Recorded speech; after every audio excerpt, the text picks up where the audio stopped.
आप सभी का फिर से स्वागत है हमारे YouTube चैनल ज्ञान गंगा ट्यूटोरियल के इस प्लेटफार्म पे, जहां आज हम देखेंगे 2023 के इंटरमीडिएट बोर्ड एग्जाम में महत्वपूर्ण ऑब्जेक्टिव प्रश्नों को, जिसके सभी प्रश्नों को आने का 100% चांस है। मानव को हम एक लिंगी यूनिसेक्सुअल की श्रेणी में रखते हैं और वीवी पैरस होते हैं। वीवी पैरस कहने का मतलब कि यह अपने संतान को उत्पन्न करते हैं, अपने जैसे संतान को जन्म देते हैं। यह हम चैप्टर नंबर 1 में डिस्कशन कर चुके हैं। तो वीवी पैरस, यूनिसेक्सुअल, इन सभी चीज़ों को चैप्टर नंबर 1 में हम डिस्कशन कर चुके हैं। एक बार फिर से देखते हैं। यूनि का मतलब होता है एक और सेक्सुअल का मतलब होता है लैंगिकता, यानी ऐसे जीव जो अपने शरीर में केवल एक और एक ही लिंग को धारण किए हुए हैं। जैसे यह देख रहे हैं, काले तस्वीर में एक महिला की तस्वीर है। इसके पास में केवल एक लिंग है, सिंगल लिंग है, वह है मादा का। और इस फोटो के पीछे देख रहे हैं, इसके पास में केवल नर है। इसमें नर और मादा अलग अलग है, तो हम कह सकते हैं कि मनुष्य जो है वह एक लिंगी प्राणी है। और चूंकि इसकी मादा अपने जैसे छोटे से शिशु को जन्म देती है, देख रहे हैं, अपने जैसे छोटे से शिशु को भ्रूण अवधि पूर्ण होने पे जन्म देती है, इसीलिए इसे वीवी पैरस या सजीव प्रजक, हिंदी में सजीव प्रजक कहते हैं। एक चैप्टर नंबर 1 में डिस्कशन कर चुके हैं।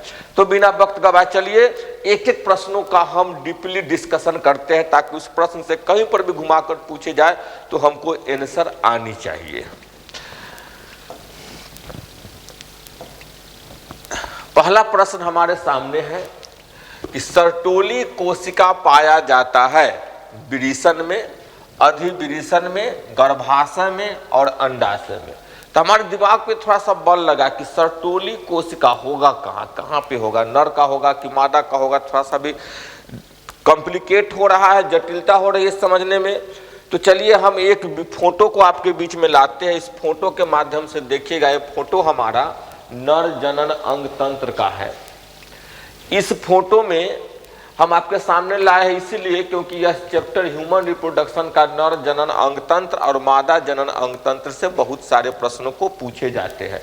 तो एक एक चीज का नाम तो हमें पता होना चाहिए। जैसे आप देख रहे हैं, ये एनसीईआरटी का 3.1 फिगर में दिया गया तस्वीर है। हम लोग एनसीईआरटी के तस्वीर को ही हूबहू लाते हैं, क्योंकि प्रश्न जब भी पूछे जाते हैं तो इसी तस्वीर से पूछे जाएंगे। एक इसमें हम देखते हैं सबसे प्राइमरी ऑर्गन जो है हमारा, प्राइमरी सेक्स ऑर्गन मेल के अंदर वह टेस्टिस होता है। हिंदी में इसी को हम विरीसन कहते हैं। आपके पास में अगर हिंदी मीडियम पुस्तक होंगे तो उस पर अंग्रेजी नाम लिख लेंगे, अंग्रेजी मीडियम पुस्तक होंगे तो हिंदी नाम भी लिखते चले। एक टेस्टिस है। ये टेस्टिस का बाहर की रचना है और टेस्टिस का ट्रांसवर्स सेक्शन यानी अनुप्रस्थ काट, इसी टेस्टिस को देखिए बीच से काट दिया है। तो कटने के बाद इसके अंदर कौन कौन सी संरचना है वो हमको दिखाई देने लगे। तो टेस्टिस के अंदर कौन सी रचना होती है, तो आप देख रहे हैं कि इस टेस्टिस का बाहरी वाल है, इसके भीतर कट किए तो बहुत छोटी छोटी कोठली दिखाई दे रही है। इसमें बहुत छोटी छोटी कोठली दिखाई दे रही है। प्रत्येक कोठली को हम बोलते हैं टेस्टिक्यूलर लोब्यूल्स। और प्रत्येक कोठली में से बहुत पतली पतली महीन नलिका निकल रही है, जिसको हम बोलते हैं रेटे टेस्टिस। और यह नलिका टेस्टिस के ऊपर जाकर एक जगह पे मुड़ रही है, जुड़ रही है, जिसको हम बोलते हैं वासा इफरेंसिया।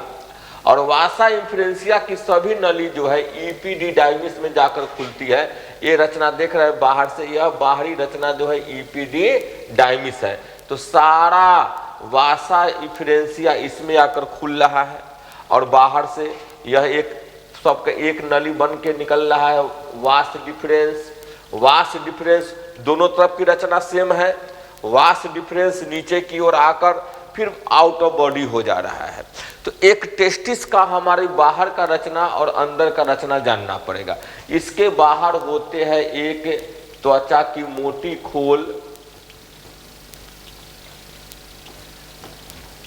अब इस त्वचा की मोटी खोल में जमा होता है, दो टेस्टिस अवस्थित होते हैं। अब एक और तस्वीर देखेंगे टेस्टिस के अंदर और क्या है, हम इस तस्वीर को यहीं से क्लियर कर लेंगे। आप देख रहे हैं कि एक टेस्टिस में बहुत सारा कोठली है और इस कोठली में छोटे छोटे ट्यूब है, ट्यूब जैसी रचना है। अब इसी ट्यूब को जब हम काट कर देखे हैं तो यह देखिए ट्यूब की रचना है, ये जो है सब ट्यूब की रचना है। इस ट्यूब में इतने पदार्थ, इतने सेल्स मिलकर बने होते हैं। अब इस ट्यूब में कौन कौन सेल पाए जाएंगे, तो एक पाए जाएंगे सर्टोली सेल, देखिए बीच में है। सबसे नीचे में, सबसे इसके नीचे में यानी सबसे लाइनिंग के सटे हुए जो कोशिका होंगे उसको हम बोलेंगे स्पर्मेटोगोनियम। और सर्टोली सेल, ठीक इसके बाद इसके बाहर जो रचना होंगे उसको हम बोलेंगे, दो ट्यूब के बीच में जो रचना होंगे उसको हम बोलते हैं लेडिग सेल या इंटरस्टिशियल सेल। अब इसी लेडिग सेल या इंटरस्टिशियल सेल का चर्चा हम आगे प्रश्न में करेंगे। तो हमारा पूछ रहा है कि सर्टोली सेल, सर्टोली कोशिका पाया जाता है किस भाग में, वृषण में, अधिवृषण में, गर्भाशय में, अंडाशय में। देखिए सर्टोली सेल कहाँ पाया गया, तो सबसे पहले हम देखें टेस्टिस, क्या देखें, टेस्टिस यानी वृषण में। आंसर तो एक बार में हो जाएगा वृषण में, लेकिन समझिए कि इसके अंदर और कोई कोशिका के बारे में पूछेगा तो हमको आंसर बनना चाहिए। अब वृषण के अंदर, टेस्टिस के अंदर कौन कौन सी कोशिका है, तो देख लीजिए सर्टोली सेल ट्यूब के अंदर है, टेस्टिस के अंदर टेस्टिक्यूलर लोब्यूल है और टेस्टिक्यूलर लोब्यूल में सेमिनिफेरस ट्यूब्यूल है, याद करेंगे सेमिनिफेरस ट्यूब्यूल है। और इस सेमिनिफेरस ट्यूब्यूल्स का यह स्ट्रक्चर है, तो सेमिनिफेरस ट्यूब्यूल्स के अंदर है सर्टोली सेल और सेमिनिफेरस ट्यूब्यूल्स के बाहर में है लेडिग सेल, जिसको हम इंटरस्टिशियल सेल भी कहेंगे, अंतराली कोशिका भी कहेंगे। तो अब यहां से कभी क्वेश्चन पूछे कि लेडिग सेल या अंतराली कोशिका पाया जाता है, तो वृषण में तो हो ही जाएगा आंसर, सीधा है। अगर थोड़ा सा क्वेश्चन को कॉम्प्लिकेट किया, थोड़ा सा ऊपर लेवल का बनाया, तो पूछ देगा सेमिनिफेरस ट्यूब्यूल्स के अंदर या सेमिनिफेरस ट्यूब्यूल्स के बाहर, तो वहां से हमारा आंसर लेडिग सेल के लिए होगा सेमिनिफेरस ट्यूब्यूल्स के बाहर। और इसमें अगर वृषण दे दिया, अधिवृषण दे दिया, गर्भाशय नहीं देकर, यहाँ पे अगर ऑप्शन देता कि सेमिनिफेरस यानी जनन नलिका, जनन नलिका के अंदर, तो अब देखिए दोनों सही है, लेकिन सबसे अधिक सही कौन हो जाएगा, जनन नलिका के अंदर एक बड़ी कोशिका पाई जाती है सर्टोली सेल। और सर्टोली सेल का क्या काम होता है कि स्पर्म को देख रहे हैं, वृद्धि कर रहे स्पर्म को पोषण देता है, क्या देता है, पोषण देता है। तो यहाँ से 3-4 प्रश्न आपको बन जाएगा। एक प्रश्न बनेगा कि सर्टोली कोशिका पाया कहाँ जाता है, तो सीधा आंसर हमारा हो जाएगा वृषण में, सीधा आंसर हम क्या मारेंगे, वृषण में। इसके और अंदर से पूछे जे सेमिनिफेरस ट्यूब्यूल्स के अंदर बाहर, तो सेमिनिफेरस ट्यूब्यूल्स के अंदर सर्टोली कोशिका और सेमिनिफेरस ट्यूब्यूल्स के बाहर पाए जाएंगे लेडिग सेल, इंटरस्टिशियल सेल या अंतराली कोशिका। क्लियर है, याद रखिएगा, हमेशा कहानी की तरह याद रखिए इसको। और जब पूछे कि सर्टोली कोशिका का क्या काम है, तो पोषण देना। लेडिग सेल का क्या काम है, लेडिग सेल का काम होता है एंड्रोजेन नामक हार्मोन को स्राव करना। और यह एंड्रोजेन हार्मोन ब्लड के माध्यम से पहुंचता है कहां पे, स्पर्मेटोगोनियम में, और यह स्पर्म को बनाने का काम करता है। यहां से विभाजन करेगा, स्पर्मेटिड्स बनेगा, स्पर्मेटिड से स्पर्म बनेगा। तो बाहर वाला एंड्रोजन हार्मोन का निर्माण किया, अंदर वाला कोशिका उसको भोजन देने का काम किया। तो काम से भी कभी कभी प्रश्न पूछे जाते हैं, तो इसमें हम कंफ्यूज थोड़ी सी भी नहीं होंगे। अब चलिए नेक्स्ट क्वेश्चन में हम चलते हैं।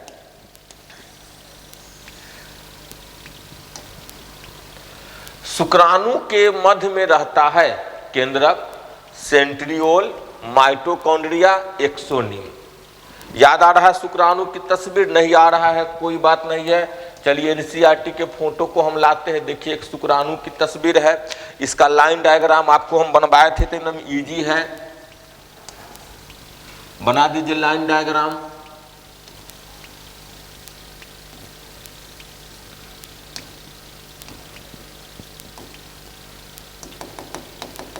हो गया ये लाइन डायग्राम।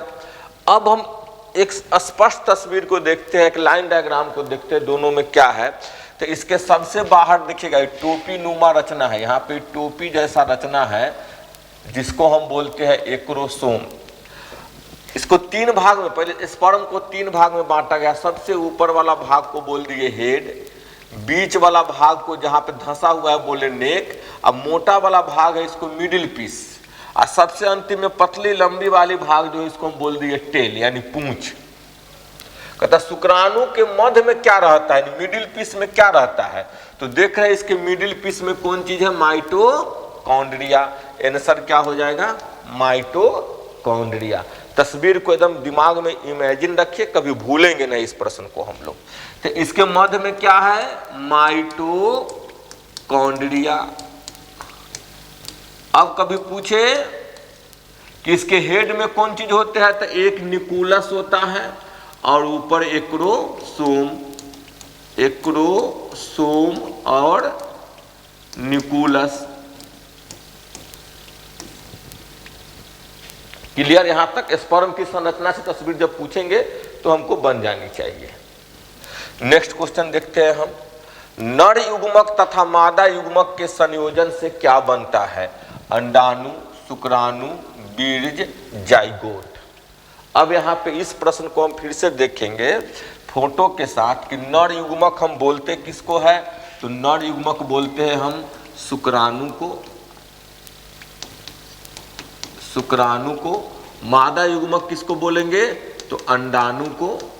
आई दोनों मिलेगा तो क्या बनेगा? तो पता है निषेचन के समय दोनों मिलता है तो एक जाइगोट, अंग्रेजी में जाइगोट और हिंदी में युग्म नज का निर्माण करता है। तो यहाँ कह रहा कि नर युग्मक और मादा युग्मक के संयोजन से क्या बनता है? सीधा आंसर है जाइगोट। इसका भी एक इमेजिन लिए थे हम यहाँ पे। आप देख रहे हैं इस फोटो को, आप देखिएगा गौर से। तो यह ओवम है, अंडाणु यानी मादा युग्मक, और यह स्पर्म है शुक्राणु। दोनों आपस में मिल रहा है। तो मिल रहा है इसका मतलब फर्टिलाइजेशन कर रहा है। निषेचन करने के बाद इसका रंग ढंग बदल जाएगा, कोशिका की आकार बदल जाएगा, यह कहलाएगा जाइगोट। क्लियर है यहाँ तक? नेक्स्ट प्रश्न को हम देखते हैं। निम्न में से कौन पुरुष में पाया जाता है? गर्भाशय, भग, लेबिया माइजोरा, काउपर ग्रंथि।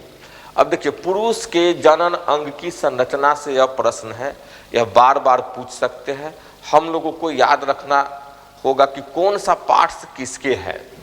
गर्भाशय जानते हैं महिला का है, हो नहीं सकता। भोग अंग्रेजी में इसको हम भलवा कहेंगे, यह महिला का बाह्य जनन अंग है, महिला का बाह्य जनन अंग है। लेबिया माइजोरा बाह्य जनन अंग के बाहरी, बाह्य जनन अंग के बाहरी चमड़ा की फोल्ड है, चमड़े की फोल्ड है यानी फोल्ड है। तो ये भी फीमेल का पार्ट्स है। अब काउपर ग्रंथि, काउपर ग्रंथि ये देखते हैं कि मेल में पाया जाने वाला मेल ग्लैंड है। तस्वीर से देखिए, फिर से हम मेल रिप्रोडक्टिव स्ट्रक्चर की तस्वीर को लाए आपके सामने में। उस समय पूरी संरचना को बताए थे। अब देखिए मेल के पास में 3 गो ग्रंथि पाया जाता है जनन अंग में। सबसे पहला ग्रंथि जो है सेमाइनल वेसिकल्स, जिसको हम शुक्राशय कहते हैं। दूसरा है प्रोस्टेट। अब प्रोस्टेट को देखेंगे, यह यूरिनरी ब्लैडर है। इतना वाला पार्ट्स जो है यूरिनरी ब्लैडर है, और यूरिनरी ब्लैडर के जस्ट नीचे रहता है स्पंज जैसी रचना, इसी को बोलते हैं प्रोस्टेट ग्लैंड। पुरस्थ ग्रंथि, हिंदी में इसको बोलेंगे पुरस्थ ग्रंथि। और इसके नीचे देखिए 2 है, एक इधर और एक इधर, यह है बल्बो यूरेथ्रल ग्लैंड्स, इसी को बोलते हैं काउपर्स ग्लैंड। तो पुरुष में 3 ग्लैंड, सेमाइनल वेसिकल्स, प्रोस्टेट और बल्बो यूरेथ्रल ग्लैंड या काउपर्स ग्लैंड। तो पुरुष में कौन पाया जाता है? तो काउपर्स ग्लैंड। यहाँ पे ऑप्शन फिर बदल सकता है, अगर पूछ दे यहाँ पे देखिए ऑप्शन में क्या पूछ दे, कभी कभी बदलेगा तो कंफ्यूज मत होइएगा। गर्भाशय न रहकर यहाँ पे डाल दे शुक्राशय, शुक्राशय, यहाँ पे डाल दे प्रोस्टेट, प्रोस्टेट, यहाँ पे डाल दे आपको काउपर्स या बल्बो, बल्बो यूरेथ्रल ग्लैंड ग्रंथि। ऐसे भी लिख सकता है, अंग्रेजी के सीधे हिंदी में भी लिख सकता है। और यहाँ पे काउपर ग्रंथि नहीं लिखकर यहाँ पे लिख दे ऑल ऑफ दीज। तो यहाँ पे आप लोग कंफ्यूज मत होइएगा, हम लोग जाएंगे ऑल ऑफ दीज के साथ। तो जैसे क्वेश्चन को बदलेगा हम भी वैसे अपने आंसर को बदल सकते हैं। तो कब? जब हमारा कंसेप्ट क्लियर होंगे तब, और नहीं तो केवल क्वेश्चन को आंसर याद करते रहिएगा, थोड़ा सा ऑप्शन बदलेगा हम गलत करके आ जाएंगे। इसलिए विज्ञान कभी रटने का चीज नहीं है, समझने का चीज है। कहानी की तरह समझिए, कोई भी कहानी को हम सुनते हैं तो एक बार दिमाग में छप जाता है। आपके बीच में हम प्रश्न को भी लाते हैं, उससे संबंधित पिक्चर को भी लाते हैं। दोनों तकनीक के माध्यम से आपके दिमाग में एडजस्ट कराने का प्रयास करते हैं कि रट्टा नहीं मारी, आपका पूरा का पूरा दिमाग में फिट बैठ जाए। हम कितना सफल हो पाते हैं ये तो परीक्षा एग्जाम के बाद पता चलेंगे। चलिए नेक्स्ट क्वेश्चन में, नर हार्मोन की उत्पत्ति कहाँ होती है? तो अभी थोड़ा सा इससे पहले का वीडियो हम पहला जो क्वेश्चन था उसमें पूरा डिस्कशन किए हैं। नर हार्मोन क्या है? तो नर हार्मोन की उत्पत्ति होगा कहाँ? तो अंडाशय मादा अंग है, इसमें होगा ही नहीं। वृषण ये पुरुष का जनन अंग है, इसमें हो सकता है कंफ्यूजन में। चलिए लीवर में तो होगा नहीं, अमाशय में होगा नहीं, तो कंफ्यूजन में थे, यही सही हो जाएगा। कौन चीज? वृषण यानी टेस्टिस। अब टेस्टिस में कौन सा सेल करेगा? तो ये भी आपको हम बताए थे। यहाँ पे देखिए एक ट्यूब को, इससे पहले हम टेस्टिस की रचना में से एक मेल ट्यूब को निकाले थे, और इसी ट्यूब को जब हम काट दिए यहाँ से तो कौन कौन चीज है, ये एनसीईआरटी की तस्वीर है, हम इसको समझेंगे। पूर्णतः हमको इसी को समझना पड़ेगा, एनसीईआरटी के तस्वीर को समझना पड़ेगा। आप समझिए कैसे। तो जब इसको हम काट कर देखे हैं तो पाते हैं इसके अंदर देखिए एक ट्यूब को काटे, ये एक ट्यूब है, इसी प्रकार ये दूसरा ट्यूब है, ये तीसरा ट्यूब है, भिन्न भिन्न प्रकार के ट्यूब है। बीच में इसके बीच एक खाली स्थान है जिसको हम बोलते हैं इंटरस्टिशियल स्पेस, इसमें नहीं दिया है। और इंटरस्टिशियल स्पेस में जो सेल, छोटे छोटे सेल देख रहे हैं, इसको बोलते हैं इंटरस्टिशियल सेल, या इसी को हम बोलेंगे लेडिग सेल। अब यही लेडिग सेल किसका पार्ट्स है? याद रखिए वृषण का, टेस्टिस का पार्ट्स है। टेस्टिस में से किसका? टेस्टिकुलर लोब्यूल्स के। लोब्यूल्स में सेमिनिफेरस ट्यूब्यूल्स है, ट्यूब्यूल्स को हमने कट किया है, तो ट्यूब्यूल्स के अंदर की रचना को देख रहे हैं। तो यह उसमें देखे थे, यह जो है स्पर्मेटोगोनिया है, ये सब क्या है? स्पर्मेटोगोनिया है। अब स्पर्मेटोगोनिया को तस्वीर में दिया है, सबसे लाइन में होंगे, ट्यूब के लाइन में छोटी छोटी जो कोशिका एक जैसे होंगे स्पर्मेटोगोनिया। बाहर में Leydig cell, Leydig cell androgen, androgen hormone का स्राव करेगा तो यह पहुंचेगा स्पर्मेटोगोनिया के पास। यह पहुंचेगा किसके पास? स्पर्मेटोगोनिया के पास। तब स्पर्मेटोगोनिया स्पर्मेटोजोआ बनाना स्टार्ट करेगा, स्पर्मेटोजोआ फिर बदलकर स्पर्म बनेगा। आ रही है बात समझ में? इसके भीतर देखिएगा बड़ी कोशिका है सर्टोली सेल, ये क्या करता है? वृद्धि कर रहे स्पर्म को फिर से याद रखिए भोजन देने का, पोषण देने का कार्य करता है। कौन? Sertoli cell.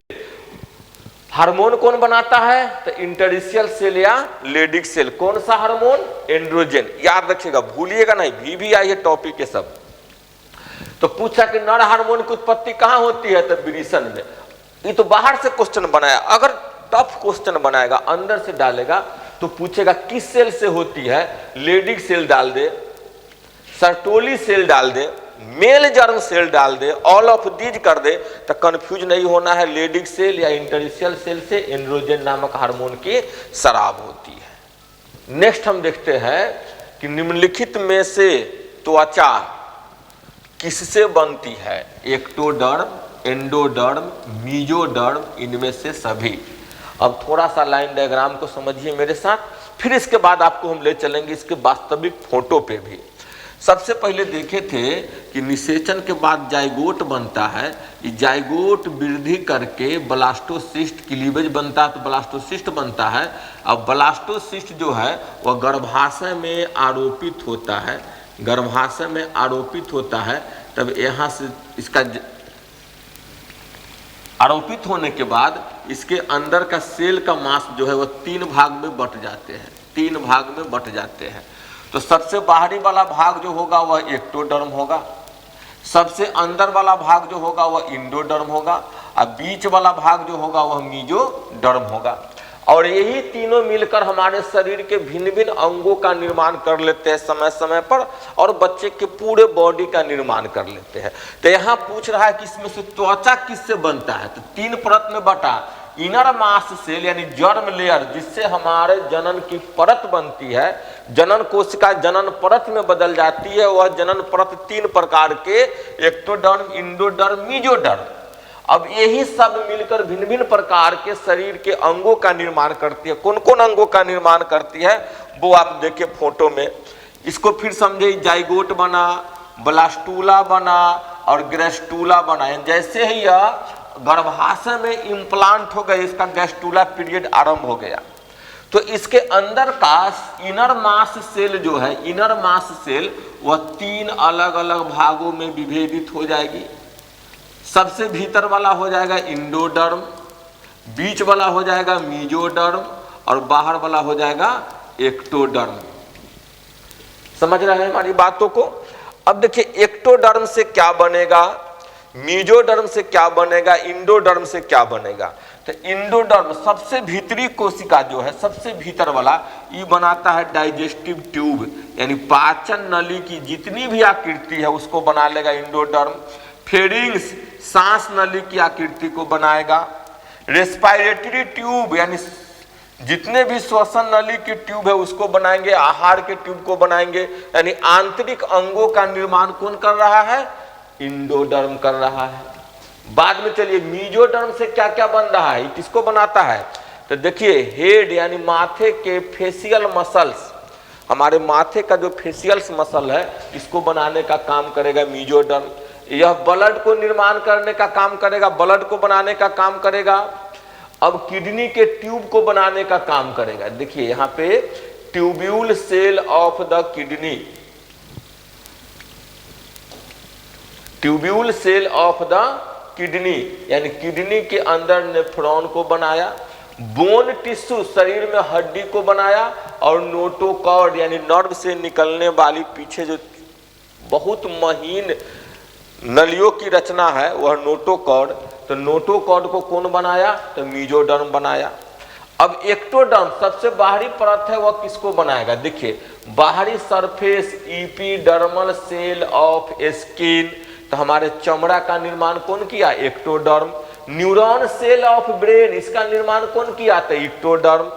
न्यूरॉन क्रिएस्ट यानी पिगमेंट, उसके अंदर जो ग्रे मैटर होता है उसका कौन निर्माण किया?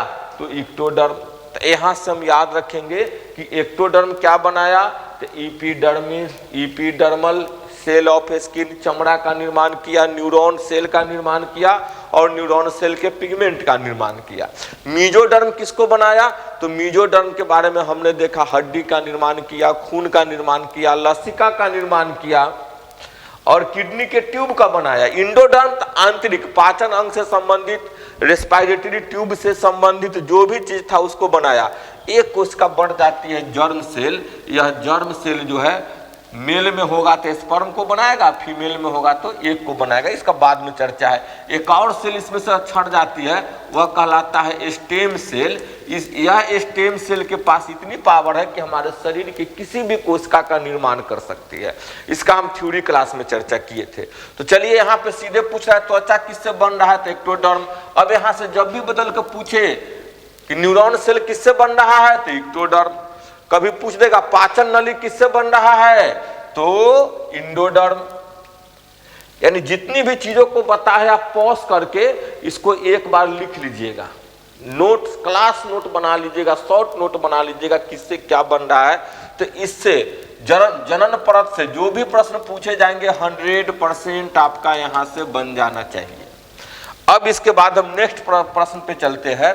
नेक्स्ट प्रश्न है कि मानव में कौन सा निषेचन होता है। शुरू से पढ़ते आ रहे हैं कि मानव में निषेचन की क्रिया मादा शरीर के अंदर होती है तो आंतरिक निषेचन कहलाएगी।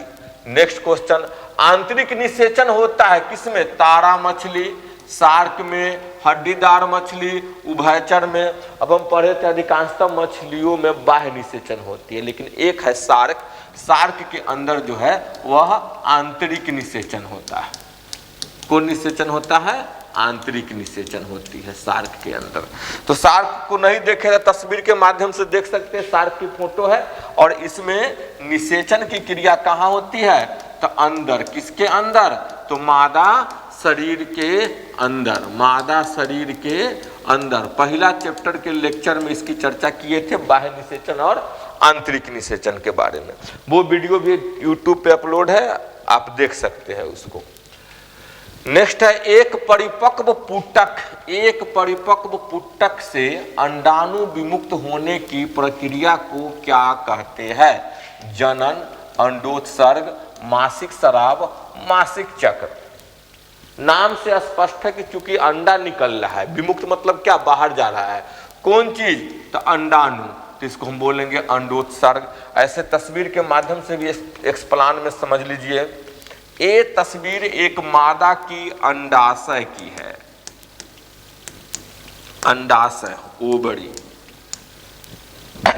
अब देखेंगे इसमें से आपके संरचना से भी तस्वीर पूछ सकता है।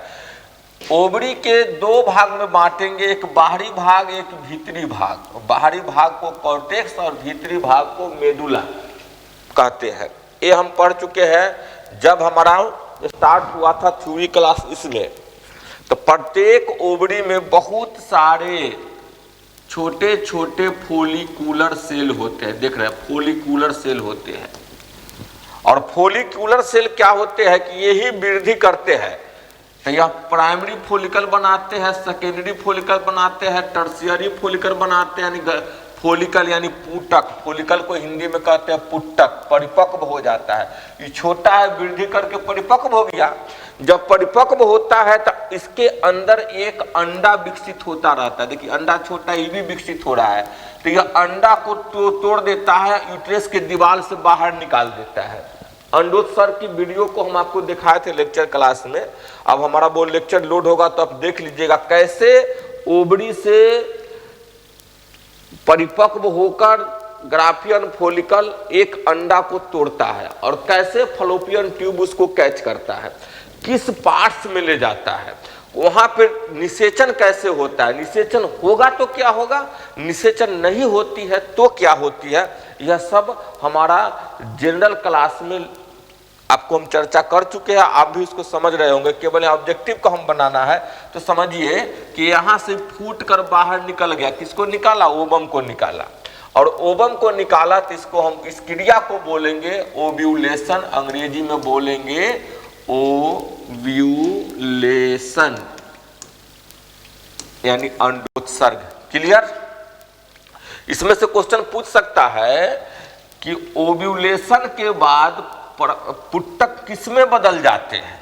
तो यहाँ देखिए जब ही वो निकल गया तो यह बदल जाएगा कार्पस लुटियम में। किसमें बदल जाएगा? कार्पस लुटियम में। तो हम बोल, यहाँ पे कभी क्वेश्चन पूछे कि अंडाणु विमुक्त करने के बाद पुटक किसमें बदल जाते हैं, तो कार्पस लुटियम में बदल जाते हैं। ये भी क्वेश्चन कभी पूछ सकता है, तो हम लोग थोड़ा सा इसका स्मरण में रखेंगे। नेक्स्ट है शुक्राणुओं को सक्रिय करने वाला पदार्थ किसके द्वारा स्रावित होता है? मूत्राशय, अंडाशय, शुक्राशय, इनमें से कोई नहीं। क्वेश्चन के स्पष्ट नाम से यहाँ जाइएगा, तुक्का लगाइएगा तो आंसर बिल्कुल सही हो जाएगा, शुक्राशय। लेकिन इसको आप समझेंगे कि शुक्राणु को सक्रिय क्या करता है। तो हम देख रहे हैं इस तस्वीर को, यह एक मेल रिप्रोडक्टिव ऑर्गन की तस्वीर है, ये साइड तस्वीर है। इसमें एक एक अंग को समझेंगे। यह टेस्टिस है, इसी टेस्टिस के सेमिनिफेरस ट्यूब्यूल्स में, या फिर से एक बार रचना देखिए, सेमिनिफेरस ट्यूब्यूल में, ट्यूब्यूल्स के अंदर था male germ cell, male germ cell, जिसको हम बोले थे स्पर्मेटोगोनिया, स्पर्मेटोगोनियम,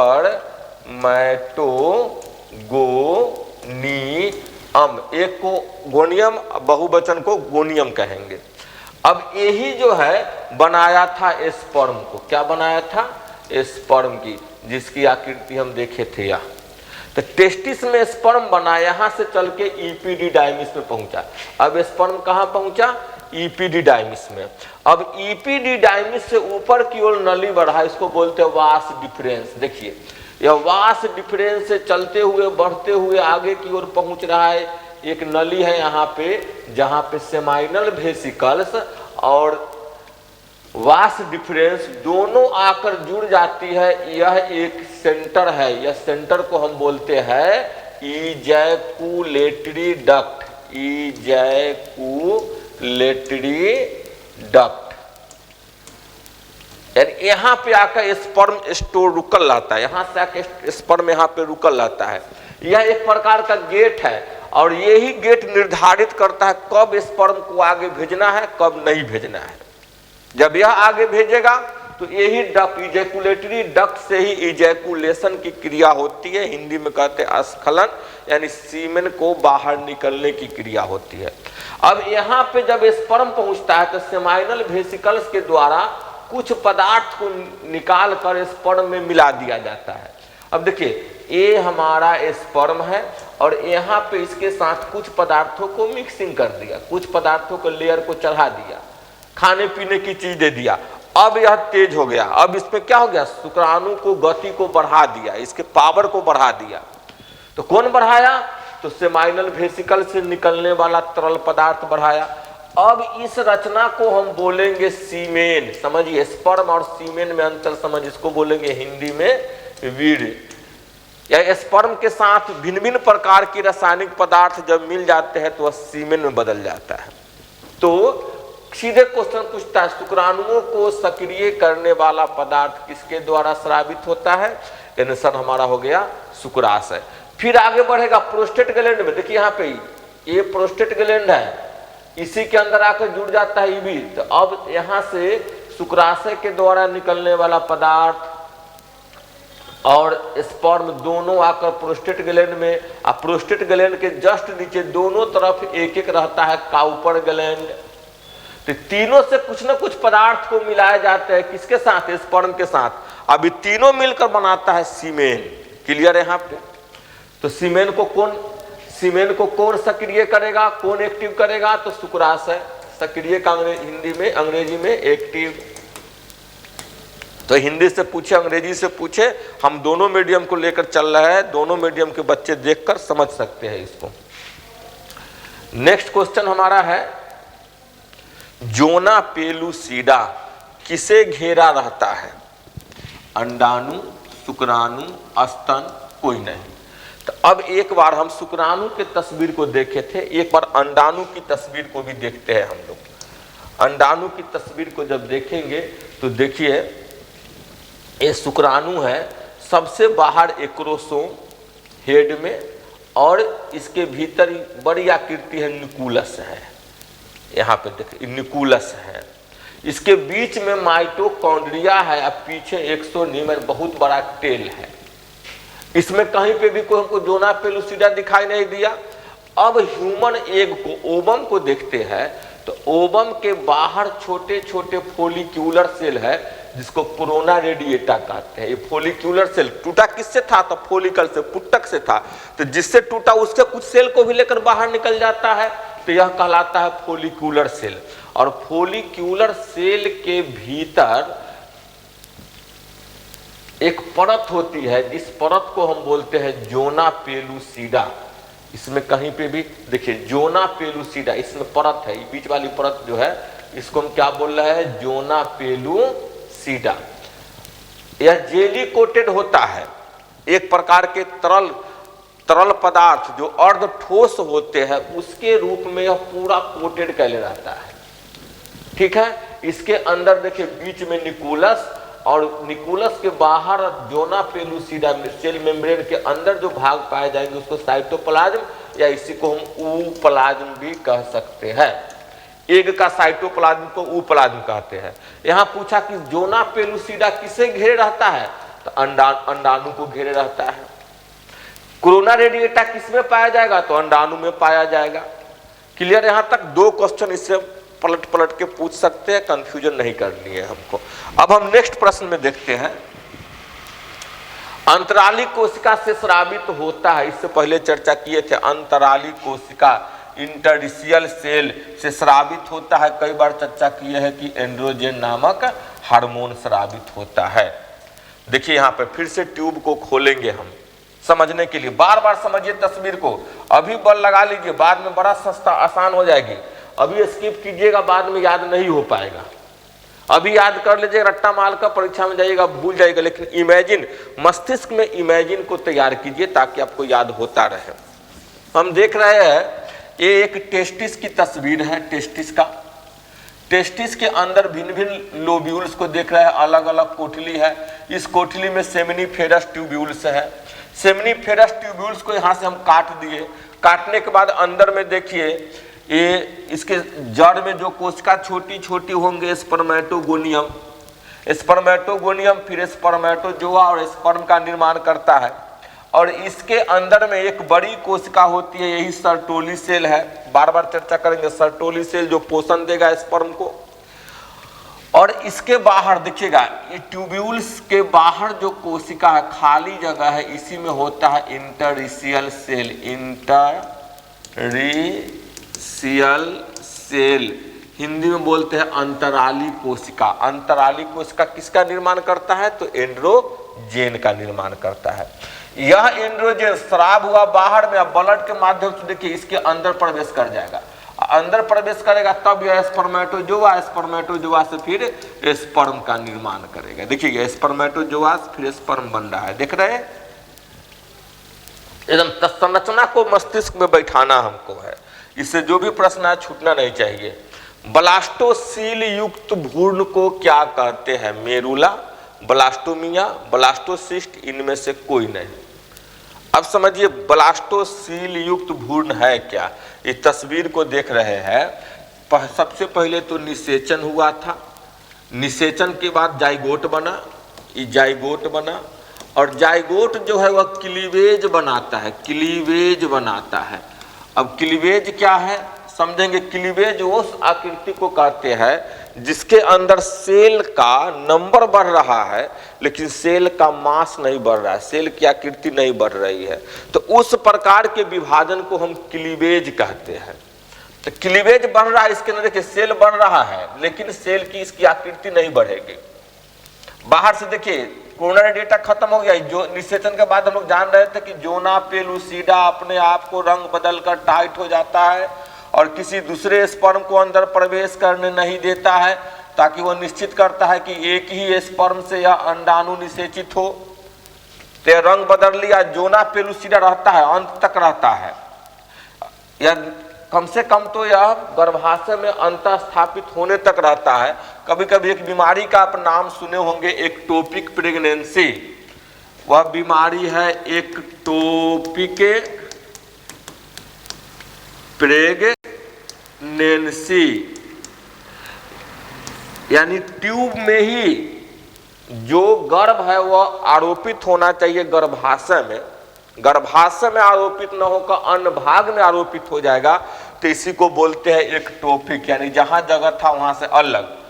कौन चीज हो गया, तो प्रेगनेंसी हो गया, गर्भावस्था अलग हो गया, इसी को हम बोले एक्टोपिक प्रेगनेंसी। खासकर ट्यूब में हो जाते हैं उस समय उसको ट्यूब को काटकर उस प्रेगनेंसी को टर्मिनेट कर दिया जाता है।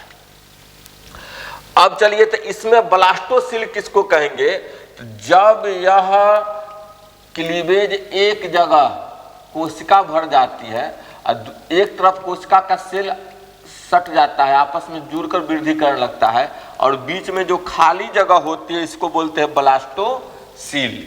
तब ब्लास्टोसील का मतलब समझ गए होंगे कि वह भ्रूण, अब यह क्या हुआ, क्लीवेज क्या हो जाएगा, इम्ब्रायो कहलाएगा, भ्रूण कहलाएगा। अब यह भ्रूण विकसित कर रहा है तो पूरा सेल जो है एक तरफ एडजस्ट हो गया, बीच में खाली जगह हो गया, इसी खाली जगह को क्या कहे, ब्लास्टोसील। और इसी ब्लास्टोसील, इस खाली जगह को ब्लास्टोसील, इस ब्लास्टोसील युक्त भ्रूण को बोलेंगे ब्लास्टोसिस्ट। क्या बोलेंगे, ब्लास्टोसिस्ट। यहां देखिए, अब यह ब्लास्टोसिस्ट के बाहर देखेंगे, इसके खाली जगह के बाहर एक सेल है, इस सेल को बोलते हैं ट्रोफोब्लास्ट। और यह ट्रोफोब्लास्ट पोषण देता है किसको, जो भ्रूण विकसित कर रहा है इनर सेल मास के कोशिका को पोषण देने का काम करता है ट्रोफोब्लास्ट। फिर यह पोषण लेगा, आगे की ओर बढ़ते रहेगा। तो इस यही का, और एक चीज और, ब्लास्टोसिस्ट ही वह संरचना है भ्रूण की जो गर्भाशय में अंतः स्थापित होती है। गर्भाशय में अंतः स्थापित बोलेंगे इम्बीडेड। तो ब्लास्टोसिस्ट क्या है, वह कोशिका है जो गर्भाशय में अंतः स्थापित होगी। दो क्वेश्चन पूछ सकता है यहाँ से कि ब्लास्टोसील युक्त भ्रूण को क्या कहते हैं, तो ब्लास्टोसिस्ट। अब गर्भाशय में अंतः स्थापित होने वाली कोशिका कौन है, तो ब्लास्टोसिस्ट। क्लियर यहाँ तक। नेक्स्ट क्वेश्चन में चलेंगे, इसमें जो भी इसे 2-3 प्रश्न बदल के पूछ सकते हैं, हमको मन जानी चाहिए। नेक्स्ट हम चल रहे हैं, अगला प्रश्न पे चलते हैं।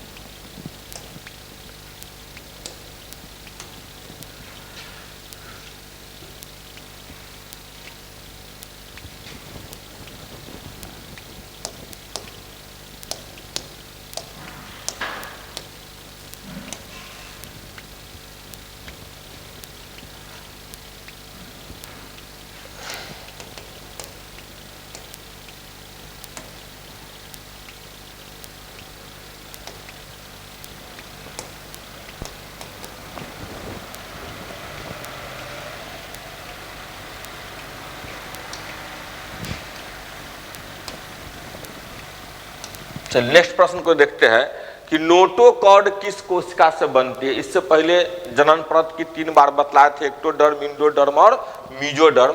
तो स्पष्ट वहां है कि नोटोकॉर्ड जो है वह किससे, तो मीजोडर्म से बनती है। तो इसका आंसर हो जाएंगे सी।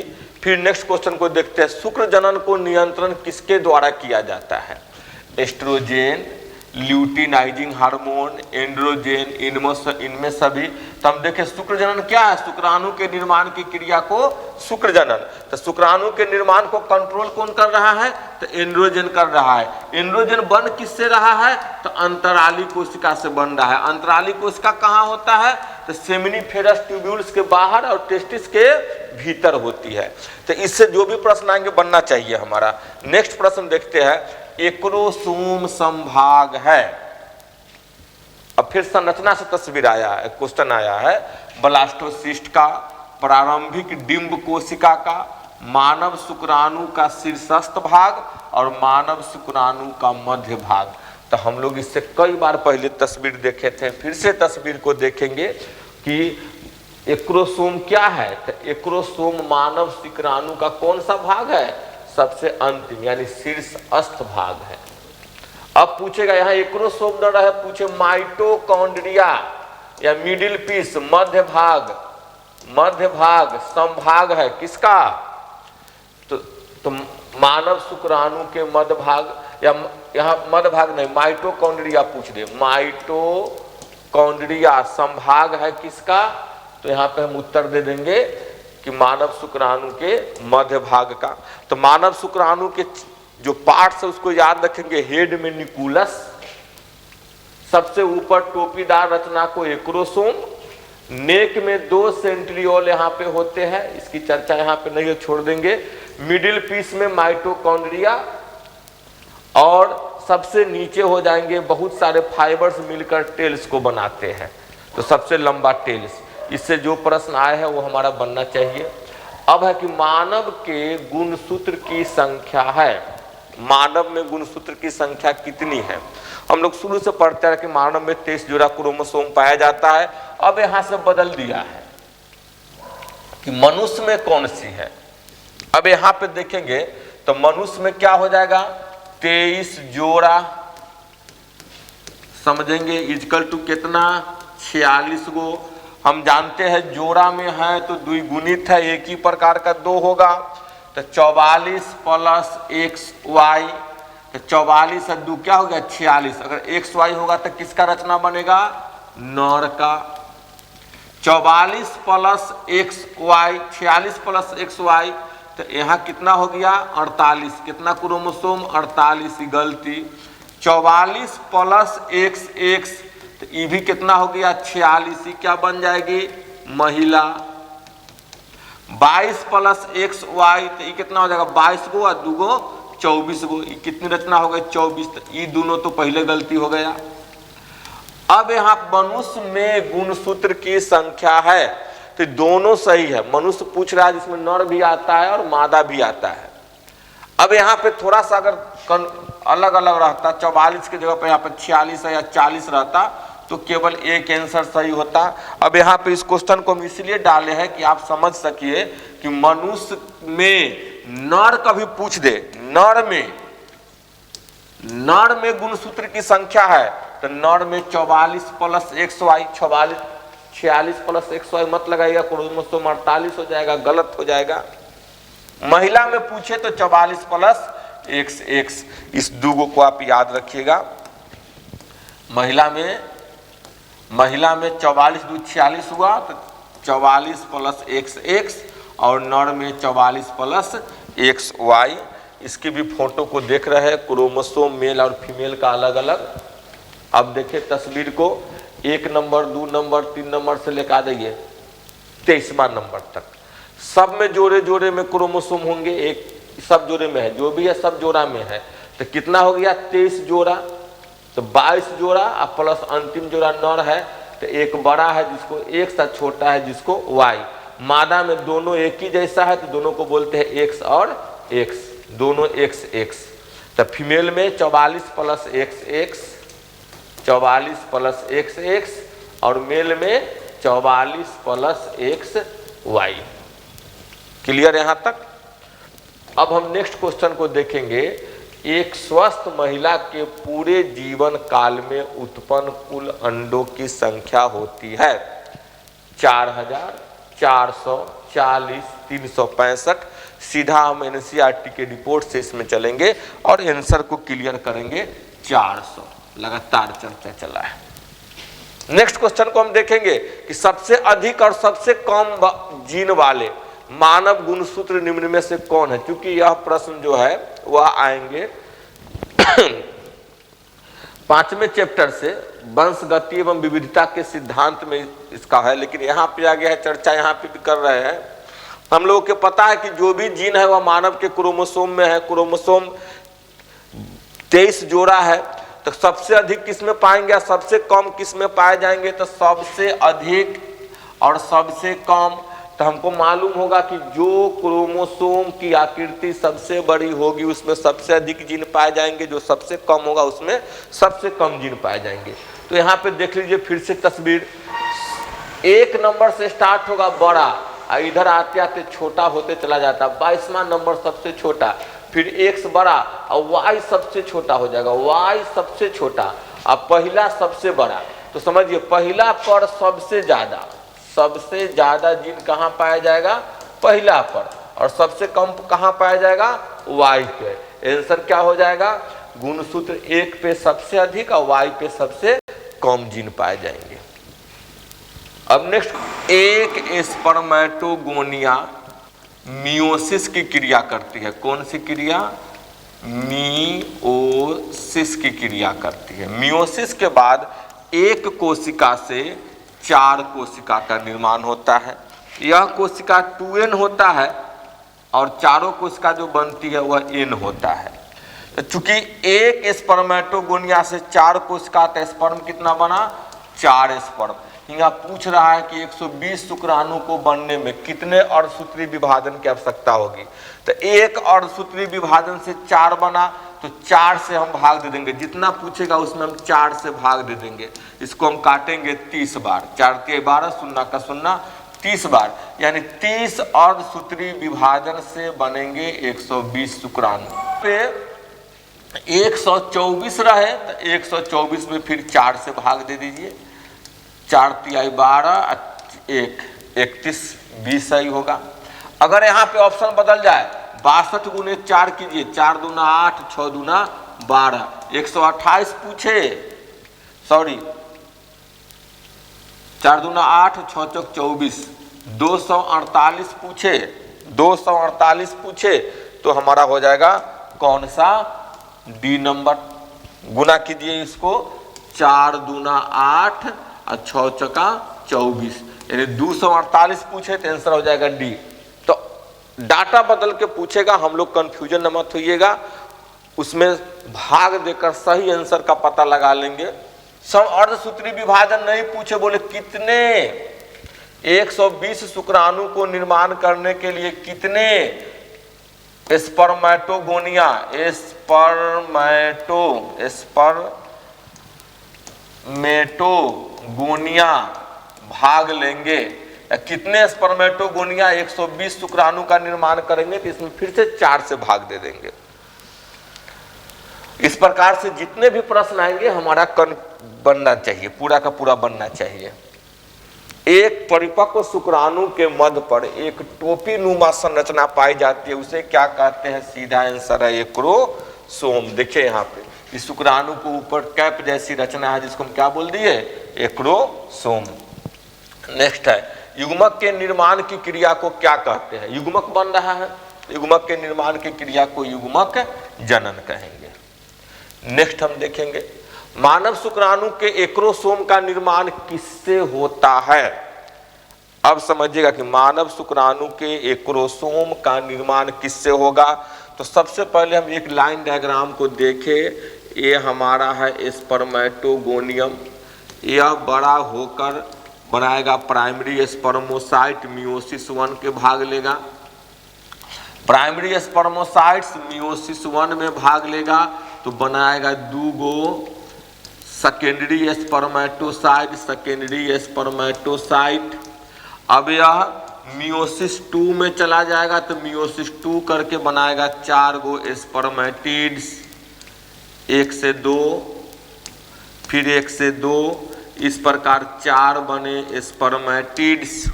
अब चारों स्पर्मेटिड्स की कोशिका को हम देखेंगे तो मालूम है कि सभी में बाहर से सेल मेम्ब्रेन है, बीच में न्यूक्लियस है, इसके बाहर इंडोप्लाज्मिक रेटिकुलम है, गोल्जी बॉडी है, साइटोप्लाज्म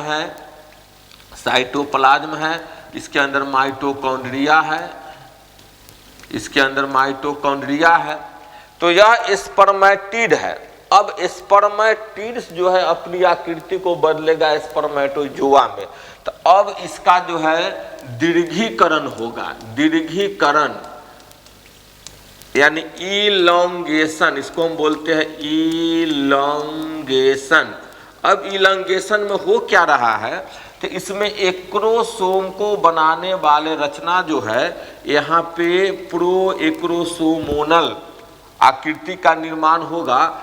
इस जगह से देखिए जहाँ एक्रोसोम है ओकरा पीछे से थोड़ा सा उभार होने लगेगा, थोड़ा सा उभार होने लगेगा, और यह सेल जो है इस प्रकार एडजस्ट करने लगेगी।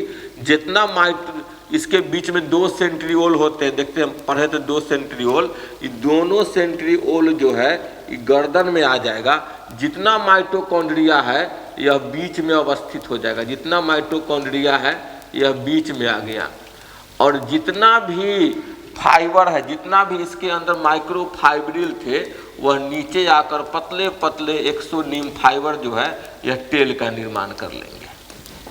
अब यह गोला यह एक स्पर्मेटिड से बना स्पर्मेटोजोआ, साइटोप्लाज्म इसके बीच में रह जाएंगे, यहाँ पे न्यूक्लियस रह जाएगा, और यह आकृति आगे बढ़कर और एक टोपी नुमा रचना को बना लेगा जिसको बोलेंगे हम एक्रोसोम।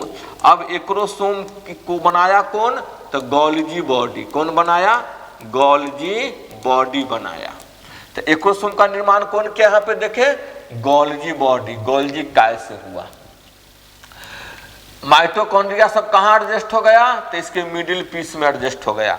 इसके साइटोप्लाज्म कहाँ रह गया, तो अधिकांशतः साइटोप्लाज्म जो है वह रह गए इसके न्यूक्लियस हेड में, और थोड़ा सा साइटोप्लाज्म बंटवारे होकर पूरे नीचे तक चले गए। जितने माइटोकॉन्ड्रिया थे बीच में सेंट्रियोल नेक में बच गए। तो इस प्रकार एक स्पर्मेटिड से स्पर्मेटोजोआ का निर्माण हुआ। तो गोल्जी बॉडी जो है वह एक्रोसोम का निर्माण कर लिया। किसका निर्माण कर लिया? एक्रोसोम का निर्माण कर लिया। यह स्पर्मिएशन यानी स्पर्मेटोजोआ से स्पर्मेटिड से स्पर्मेटोजोआ बनने के अंतर्गत भिन्न भिन्न कोशिकाओं की क्रिया विधि है, कौन कहाँ पे एडजस्ट होते हैं। एक बार इसकी संरचना को बस दिमाग में बैठा कर रखेंगे, कौन कहाँ पे गया, कैसे एडजस्ट हुआ, कैसे इसका इलोंगेशन हो गया और एक स्पर्मेटोजोआ बनाया। स्पर्मेटोजोआ चूंकि अभी छोटा है तब यहाँ से जाएगा इस सर्टोली सेल के पास। सर्टोली सेल इसको जो है पोषण देगा। तो अब यह मोटा जाएगा, अब यह बड़ा हो जाएगा, अब बड़ा होकर अभी निकल जाएगा, सेमिनिफेरस ट्यूब्यूल से बाहर निकल गया और यह निकल कर चल जाएगा निषेचन के लिए। तो इस तरह से स्पर्म का निर्माण हो रहा है। यही तस्वीर को हम यहाँ पर भी देख सकते हैं। एक तस्वीर लिए थे हम लोग, यहाँ पे देखिए पूरा स्पर्मेटिड है, बताए थे। स्पर्मेटिड्स का निकूलस है और ये लड़का जो देख रहे हैं आकृति, इसको बोलते हैं एक्रोसोमोनल वेसिकल्स, यानी यही जो है यह है प्रो एक्रोसोमोनल वेसिकल्स है। इलोंगेशन से पहले भूरे भूरे रंग का है, अब बाद में प्रो एक्रोसोमोनल वेसिकल्स जो है आपस में बना किससे? तो गोल्जी बॉडी से निकला, वेसिकल्स सब निकला। सो यह वेसिकल्स जो है यह आपस में एक साथ बनकर देखिए गोल्जी बॉडी को लेकर यह ऊपर में जुड़ गया। अब किसका निर्माण कर लिया? एक्रोसोम का निर्माण कर लिया। इसके अंदर देखिए जो भी माइटोकॉन्ड्रिया था, जो भी माइटोकॉन्ड्रिया है सब कहाँ एडजस्ट हो गया? तो सब इसके नेक में एडजस्ट हो गए। जितने भी इसके पास फ्लैजिला सेल बनाने वाले थे वह सभी फ्लैजिला सेल कहाँ पे चले गए? टेल में चले गए, जो स्पर्म को गति प्रदान करेंगे। अब यहाँ समझिए, काम से पूछे तो एक्रोसोम जो है निषेचन के लिए आवश्यक पदार्थों का स्राव करता है, जिससे स्पर्म जो है एक सेल के अंदर पहुंच सकते हैं, एक सेल को भेज सकते हैं। निकूलस यह मेन चीज है, यही निषेचन में भाग लेता है। यह फीमेल के निकूलस से मिलकर और जाइगोट बनाता है। तो मेन चीज यही निकूलस है। एक्रोसोम इसको प्रवेश कराने वाला पदार्थ को स्रावित करता है, जिसको एक्रोसिन भी बोलते हैं, स्पर्मलाइसिन एंजाइम भी कहा जाता है इसको। पूंछ जो टेल है, इस टेल का काम है इसको गति देना, स्पर्म को गति देना, ताकि यह फीमेल के रिप्रोडक्टिव ट्रैक्ट में ऊपर तक पहुंचकर अंडाणु को निषेचित कर सके। तो काम से भी प्रश्न पूछेगा तो हमको बन जाना चाहिए। नेक्स्ट क्वेश्चन देखते हैं। मनुष्य में अपरा का निर्माण होता है। अपरा अंग्रेजी में सुने होइएगा प्लासेंटा। प्लासेंटा का निर्माण होता है एमनियन द्वारा, एलेंटोस द्वारा, कोरियन द्वारा, कोरियन तथा एलेंटोइस द्वारा। अब देखिए फोटो हम किसको क्या कहेंगे? एक मानव के गर्भ के भीतर की तस्वीर है। देख रहे हैं ब्लास्टोसिस्ट जब गर्भ में स्थापित होता है तो इसके बाहर की जो रचना होती है वह बदल जाता है किसमें? कोरियन में। यह किसमें बदल गया? चारों तरफ से कोरियन में। अब कोरियन में ही ब्लड वेसल्स विकसित होते हैं। अब देखिए कोरियन जो है यही स्थापित हो गया किसमें? मादा के गर्भाशय के दीवार में। ठीक, इम्बिडेड यही करता है। कौन करता है? कोरियन करता है। तो यही गर्भाशय के दीवार में एक लाइन डायग्राम से हम तस्वीर को देखेंगे। ये मादा का गर्भाशय है और इसमें जैसे ही भ्रूण गिरता है, ब्लास्टोसिस्ट गिरता है, इनर सेल मास इस जगह पे है, ये दोनों एक दूसरे को आपस में धंसा लेता है। देखेंगे ये गर्भाशय का टिश्यू है, ये गर्भाशयी उत्तक है और इसमें ये भ्रूण का उत्तक जो है से फंस जाता है, धंस जाता है। अब इसमें यह भ्रूण का उत्तक है, यहाँ पे भ्रूण है, इम्ब्रायो है, ये खाली जगह है। अब ये दोनों एक दूसरे को ऐसे फंसा लिया, देख लिया, ऐसे फंसा लिया, दोनों एक दूसरे को एडजस्ट कर लिया। तो जो फंसाता है बना, जैसे कहते हैं कि ये जो आकृति बना, दोनों एक दूसरे को आपस में चिपका लिया, इसी आकृति को हम बोलते हैं प्लासेंटा। इसी आकृति को हम क्या बोलते हैं? प्लासेंटा। हिंदी में बोला जाता है अपरा। तो प्लासेंटा का निर्माण कौन करता है? तो देख रहे हैं कि बाहर की जो रचना होगी वही प्लासेंटा का निर्माण करेगा। तो बाहरी रचना कौन है? कोरियन। तो किसके द्वारा प्लासेंटा का निर्माण हुआ? कोरियन के द्वारा। अब कोरियन एक माध्यम बनता है बच्चा के भ्रूण के और गर्भाशय के बीच का माध्यम बनता है, जो गर्भाशय उत्तक और बच्चे के भ्रूण के उत्तक को आपस में ट्रांसपोर्टिंग करवाएगा। किस चीज का ट्रांसपोर्टिंग करवाएगा? पोषक पदार्थों का और वेस्ट मटेरियल का ट्रांसपोर्टिंग इसी जगह पे होती है। अब यहां से देखिएगा कि भ्रूण भीतर है, आप सब चीज को देखिएगा। अब बच्चा जो है इनर सेल मास जो है अंदर है, उसके बाहर की रचना को हम बोलते हैं एमनियन। इसमें कुछ एक विशेष प्रकार की रचना होती है जिसको बोलते हैं यॉर्क सेल। इसमें न्यूट्रिएंट होता है, पोषक पदार्थ होता है, ताकि कुछ पोषक पदार्थ बच्चा को मिलते रहे इमरजेंसी में। जब माँ कभी कभी फास्टिंग में चल जाती है, भूखे रह जाती है, तो यॉर्क सेल से इसको कुछ ना कुछ न्यूट्रिएंट मिलता रहता है। अब देखेंगे एमनियन बाहरी, इसके भीतर की रचना, भ्रूण के बाहर की रचना को एमनियन बोले। आई बच्चा का निर्माण हो रहा है, मेन इम्ब्रायो यही है, मेन भ्रूण यही है, मेन भ्रूण यही है। अब देखेंगे एमनियन और भ्रूण के बीच में कुछ तरल पदार्थ है जिसको बोलते हैं एमनियोटिक फ्लूइड।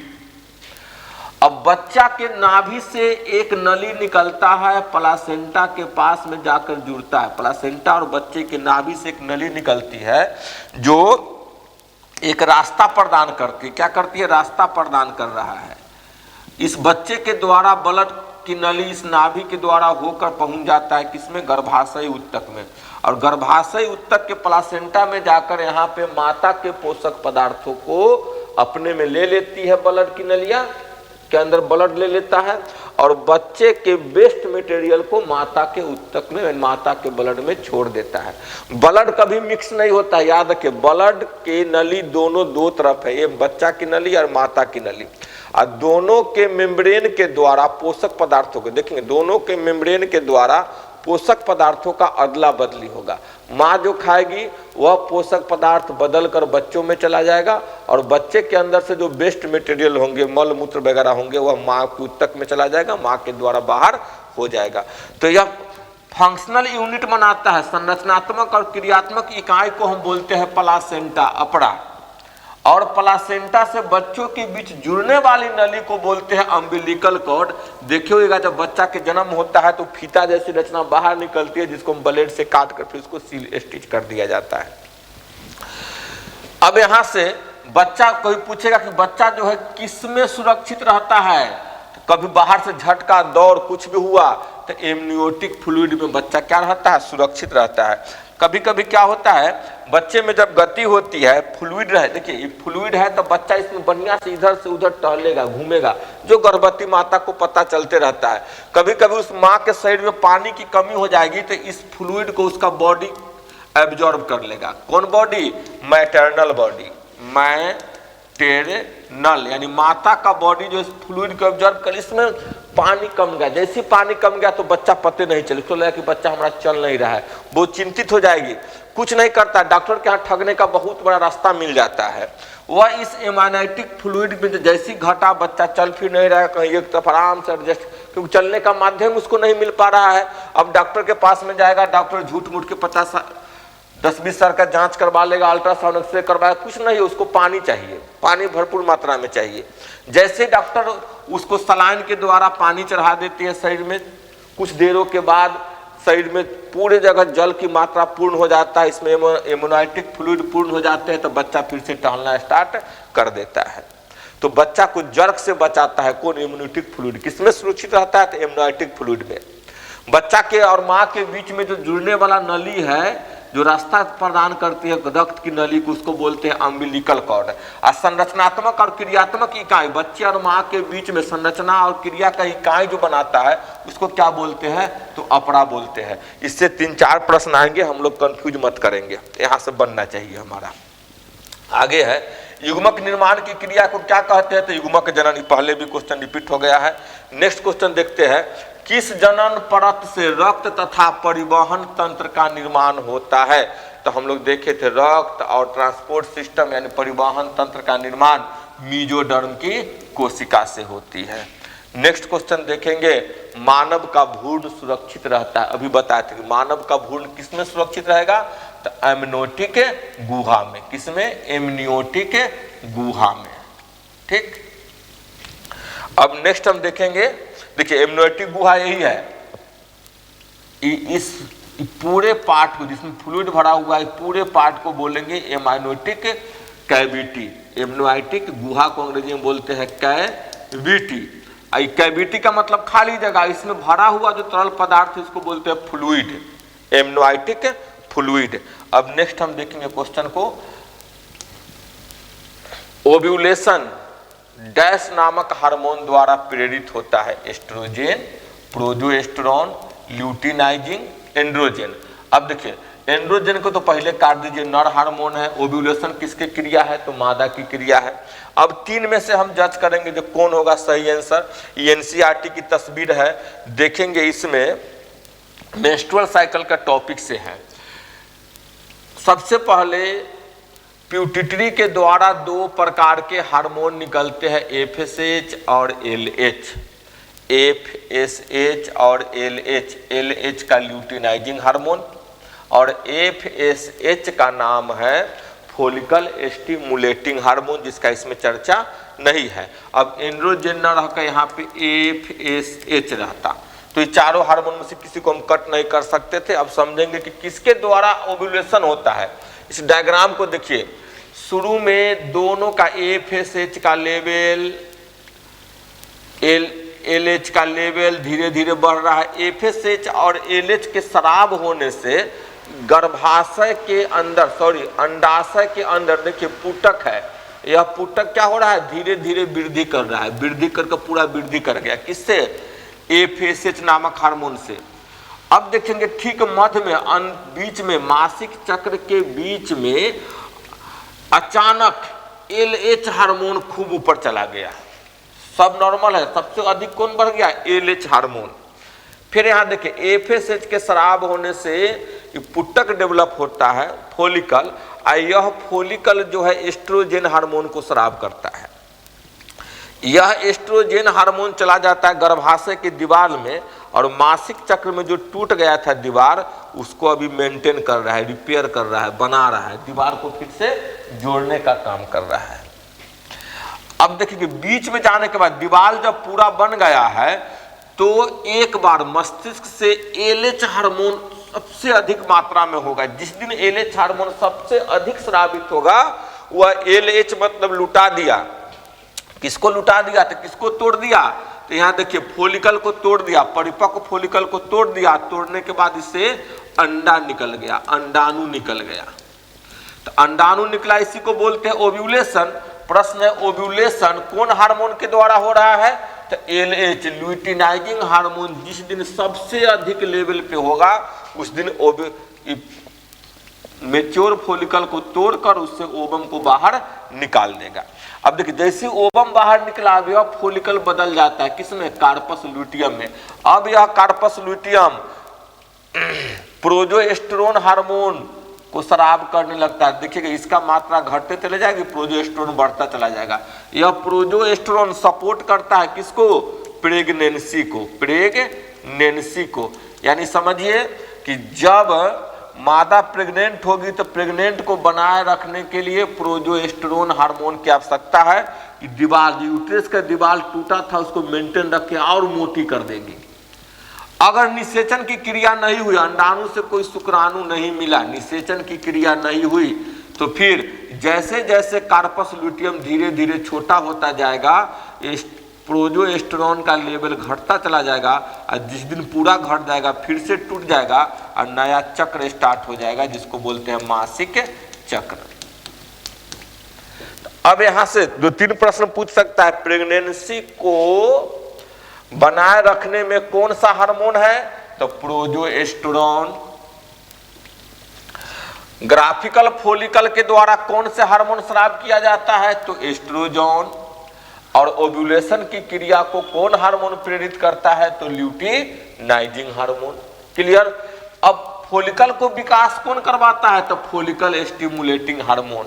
तो हार्मोन से थोड़ा सा याद रखेंगे, इससे प्रश्न पूछे जाने की संभावना है आपको। 29वें प्रश्न में चलते हैं। युग्मनज विभक्त होकर डैश की रचना करता है जो गर्भाशय में आरोपित इम्प्लांटेड होता है। इससे पहले चर्चा किए थे। युग्मनज विभक्त होकर ब्लास्टोसिस्ट बनाता है और यही ब्लास्टोसिस्ट कहाँ पे इम्प्लांट होता है? गर्भाशय के अंदर इम्प्लांट होगा। नेक्स्ट क्वेश्चन को हम देखेंगे। देखिए यहाँ पे इस तस्वीर को भी देखेंगे।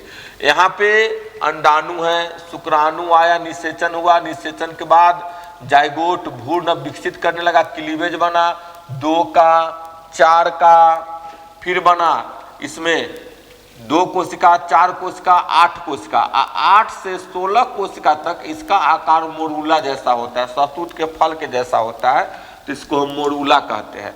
अब इसके बाद 16 कोशिका के बाद 32 कोशिका एफ देख रहे हैं, ये सब जो है क्लीवेज कहलाएंगे। सब क्या कहला जाएंगे? क्लीवेज। क्योंकि देखिएगा इसकी आकृति नहीं बदल रही है, अंदर का सेल बदल रहा है, तो सेल छोटा होता चला जाता है और बाहर से जो सेल की रचना है वो सेम रहता है, इसको हम क्लीवेज बोलते हैं। अब यहाँ से चला ब्लास्टोसिस्ट बना। देखिए ब्लास्टोसिस्ट वो रचना है जो गर्भाशय के अंदर इम्प्लांट हो गया। एकदम एनसीईआरटी की तस्वीर से है। ये एच ब्लास्टोसिस्ट है जो गर्भाशय के अंदर इम्प्लांट हो गया। तो गर्भाशय के अंदर इम्प्लांट कौन हुआ? ब्लास्टोसिस्ट हुआ। नेक्स्ट हम देखते हैं इसमें भ्रूण और गर्भाशय के बीच संवहनी संपर्क बनाने वाली संरचना को डैश कहते हैं। अपरा, नाभि रज्जु, अम्बिलिकल कॉर्ड, अंडवाहिनी नलिका, फैलोपियन ट्यूब, एंटी, इनमें से कोई नहीं। तो हम इससे पहले भी चर्चा किए थे कि भ्रूण और गर्भाशय के बीच संरचनात्मक एवं क्रियात्मक इकाई को अपरा प्लासेंटा कहते हैं और दोनों के बीच पथ, संवहनी पथ को हम नाभि रज्जु अम्बिलिकल कॉर्ड कहते हैं। देखिए यहाँ पे सेम तस्वीर है। ये बाहर में कोरियन है। कोरियन क्या किया? कोरियन से जो है वह इम्प्लांटेशन में मदद किया। दूसरा ये भ्रूण है और यहाँ पे जो पार्ट्स, जो कोरियन का पार्ट्स गर्भाशय के अंदर स्थापित हो चुका, यहाँ से संरचनात्मक और क्रियात्मक 2 यूनिट बनाया। इसी यूनिट को हम बोलेंगे प्लासेंटा यानी अपरा। और इस काम करने वाले यूनिट से गोदाम से एक रास्ता बन जाता है जो बच्चे के बीच में खाने पीने की चीज आएगा भी और जाएगा भी। इधर से भोजन आ रहा है, ऑक्सीजन आ रहा है, इधर से वेस्ट मटेरियल जा रहा है। और यहाँ पे संरचना में काम क्या होगा? तो बदला बदली होगा। जैसे गैस गोदाम को देखते होइएगा, हमारे घर से खाली सिलेंडर को लेकर जाता है, भरा हुआ सिलेंडर को दे देता है, उस खाली सिलेंडर को गोदाम में पहुंचाया जाता है। गोदाम में फिर क्या होता है? भर्ती होती है, फिर वहां से लेकर आता जाता है, चक्र चलता रहता है। ठीक उसी प्रकार से इसमें भी चक्र चलता रहता है।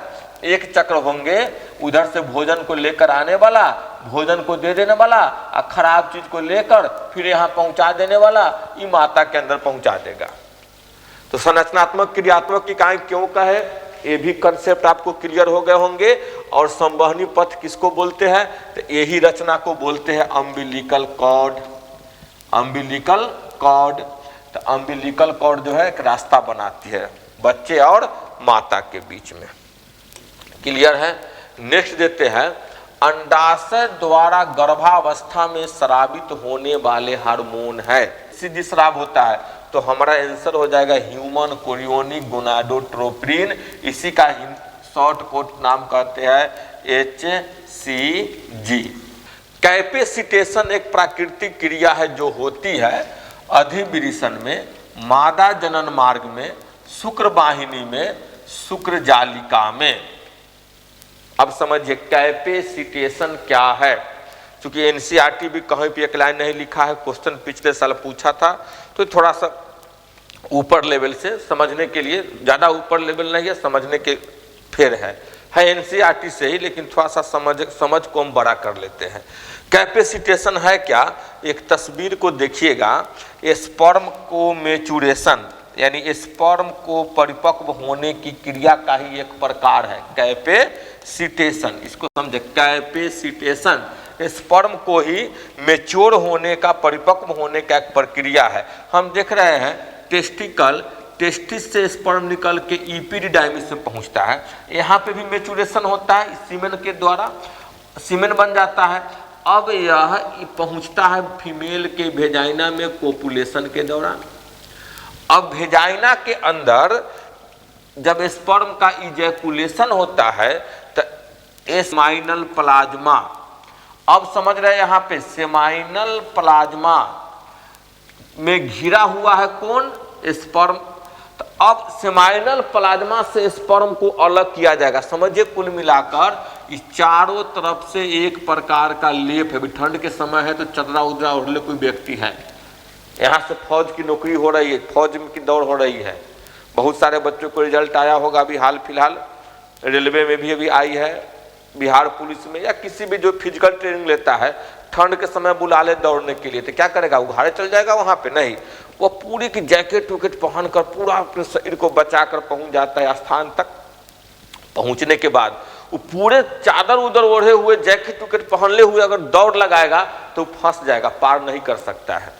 तो उसको पार करना है, तो इस पार करना है तो जैकेट के उतार के तो दौड़ लगाएगा तो लक्ष्य तक पहुंच जाएगा और सफल हो जाएगा, नहीं तो असफल होना ही होना है। ठीक उसी प्रकार इस चारों तरफ सेमाइनल प्लाज्मा है और इसके अंदर स्पर्म है। तो फीमेल के रिप्रोडक्टिव ट्रैक्ट में एक प्रकार का केमिकल रिलीज होता है, वेजाइना में एक प्रकार का केमिकल रिलीज होगा, जिस केमिकल से इस सेमाइनल प्लाज्मा को घुला देगा। सेमाइनल प्लाज्मा को क्या करेगा? घुला देगा और इससे बाहर निकाल देगा स्पर्म को। अब यह स्पर्म दौड़ लगाएगा। देखिए अब यहाँ से वेजाइना में जब सेमाइनल प्लाज्मा खत्म हो गया, सेपरेशन कर दिया, किससे? सेमाइनल प्लाज्मा से। किसको? स्पर्म को। तो अब वहां से ढोकर लाया था सेमाइनल प्लाज्मा, कहां से? शुक्राशय से। सेमाइनल प्लाज्मा को स्पर्म में मिलाकर ढोकर लाया गया फीमेल के वेजाइना में, और यहाँ पे फीमेल के वेजाइना में एक प्रकार का रसायन आएंगे जो सेपरेट कर देगा, अलग कर देगा सेमाइनल प्लाज्मा से। किसको? स्पर्म को। यहाँ से अलग हो गया कौन चीज? इस सेमाइनल प्लाज्मा। सेमाइनल प्लाज्मा अलग हो गया। अब स्पर्म सिंगल दे फ्री हो गया इसको। अब यहाँ से दौड़ लगा लिया और दौड़ लगा के अब पहुंच जाएगा फलोपियन ट्यूब में, ओवम के पास, जहां पे निषेचन की क्रिया होगी। तो स्पर्म को मैच्योर होने यानी एजुकेशन के बाद निषेचन का जो माहौल प्रदान करता है सेमाइनल प्लाज्मा से स्पर्म को अलग करने की क्रिया को, इसी को हम बोलते हैं कैपेसिटेशन। यानी इसके अंदर क्षमता प्रदान करता है हटाकर खोलकर निषेचन करवाने का। तो अब कैपेसिटेशन एक प्राकृतिक क्रिया है। कैसी क्रिया? प्राकृतिक क्रिया है जो होती है। अब कहाँ होगा? तो अधिवृषण में, पुरुष में तो होगा नहीं। मादा जनन अंग मार्ग में, या कहाँ से हो रहा है? वेजाइना से लेकर सर्विक्स और यूट्रेस तक, मुख्य रूप से वेजाइना में ही हो जाती है। यहाँ से स्पर्म निकलेगा, दौड़ लाएगा सर्विक्स, सर्विक्स से यूट्रेस में, यूट्रेस से फलोपियन ट्यूब में। अब पूछेगा निषेचन की क्रिया कहाँ हो रही है? देख रहे हैं फलोपियन ट्यूब में हो रही है। ये सब इजी क्वेश्चन, निषेचन की क्रिया कहाँ होती है? फलोपियन ट्यूब में। ये 10th में पूछे जाते हैं। इसी क्रिया को हम क्या बोल दिए? स्पर्म कैपेसिटेशन बोल दिए। क्लियर है? कैपेसिटेशन का परिभाषा भी देख सकते हैं, functional process and final step in sperm maturation. यानी यह एक क्रियात्मक प्रक्रिया है और अंतिम चरण है जिसमें स्पर्म मैच्योर होता है यानी परिपक्व होता है।